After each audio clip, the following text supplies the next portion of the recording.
জমিতে অনেক রকম ফলই লাগিয়েছি। এখন শখ হয়েছে আঙুর লাগানোর।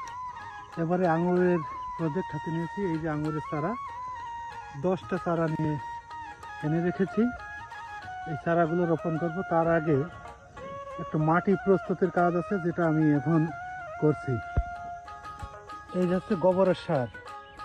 এখন এই যে গর্ত করা, বিভিন্ন এই যে অনেকগুলো গর্ত করেছি, এই গর্তের ভিতরে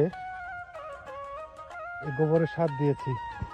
গোবরের সার দিয়ে তারপরে বাইরের থেকে, যেহেতু মাটি তেমন একটা ভালো না, তাই বাইরে থেকে বেলে দোআঁশ মাটি অর্ডার করেছি এক গাড়ি।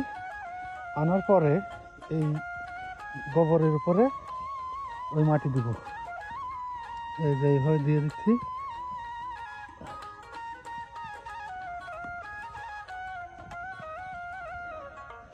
দিয়ে এই যে গর্তগুলো উঁচু করব, উঁচু করে তার উপরে আঙুরের চারাগুলো লাগিয়ে দেবো। তাহলে পানি হলেও আঙুরের